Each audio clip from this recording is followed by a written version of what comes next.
um desses pilares, né, do desconhecimento seria o apagamento mesmo das histórias, né, das narrativas, não só de nós, pessoas indígenas, mas sim no contexto geral, né? As pessoas, elas têm um bloqueio em relação a poder trocar com as pessoas sobre as histórias delas, né? A partir das violências que passaram, os mais velhos, enfim, quantas famílias não migraram para cá, inclusive São Paulo é construído, né, por esses diversos povos que continuam fomentando aqui essa cidade e esse trabalho, essa movimentação, essa rotina faz a gente cada vez mais se desconectar mesmo, né? Quando se diria, é realmente uma distração, assim, né? Pra gente se distrair com coisas que são vendidas na sociedade para cada vez mais a gente se desconectar da terra, das nossas histórias, das nossas raízes mesmo, né? E digo isso no contexto geral, porque quando a gente chega na periferia, a gente encontra povos de diversos lugares, menos pessoas brancas que vieram da Europa, assim, sabe?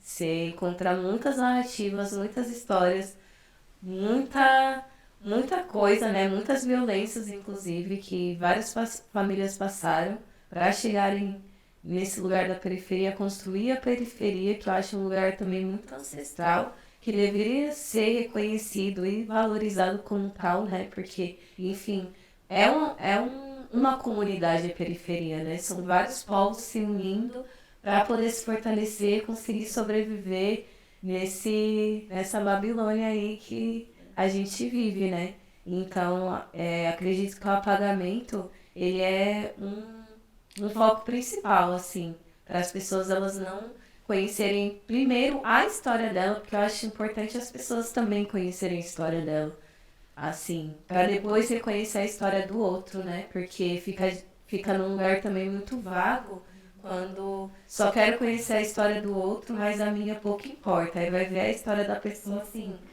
um monte de coisa, sabe, que dá pra cutucar ali, dá pra, enfim, a gente poder trocar. E eu acho que é isso, as minhas movimentações são isso, sabe, de poder trocar com as pessoas, com os mais velhos das periferias dos bairros onde eu trabalho, lá em São Miguel, no céu, até esqueci de explicar, de falar no começo, né? Que eu dou aula para as crianças de dança. E esse bairro, né?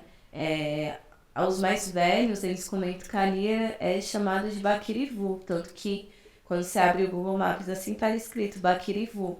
E ainda tem um campo de futebol lá, de, enfim, pessoas periféricas. E sempre teve uma articulação muito cultural, inclusive teve uma festa junina lá que as próprias pessoas do bairro se movimentaram para fazer, e todo ano tem até a dança tradicional deles lá, sabe?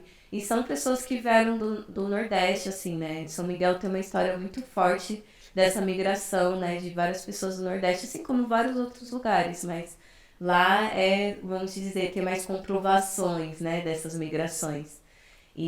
Mas enfim. E aí, assim, quando você vai conversar com os mais velhos, você escuta várias histórias que não tá no livro, que não tá falada aí numa mídia, nos lugares, né? Só trocando mesmo. Você tem que estar aberto a trocar com os mais velhos, a trocar com as pessoas.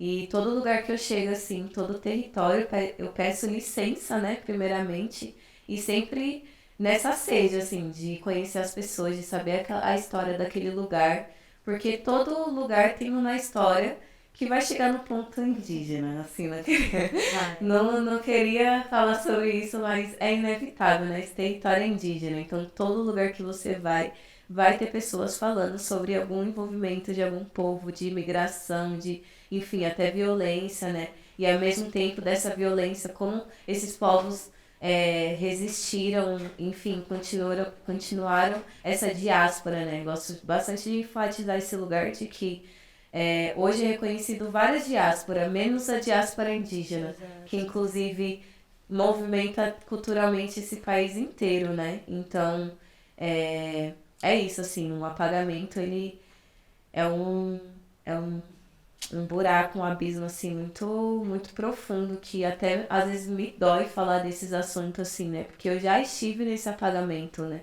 Não é sempre que. Ainda tem pessoas da minha família que ainda estão nesse apagamento, né? Nessa dificuldade de se reconhecerem como tal, de pessoas indígenas, enfim.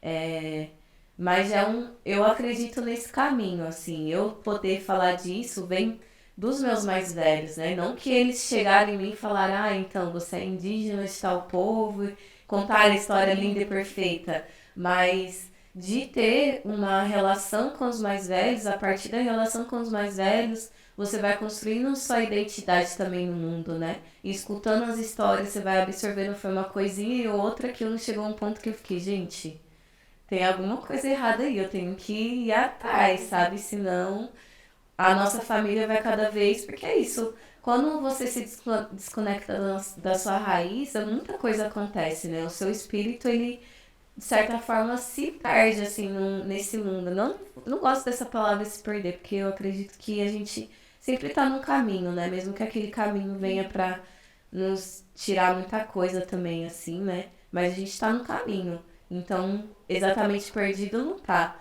Mas que é isso, esteja trilhando um caminho que não seja de encontro com a sua raiz, né? De encontro com a sua ancestralidade, assim, com a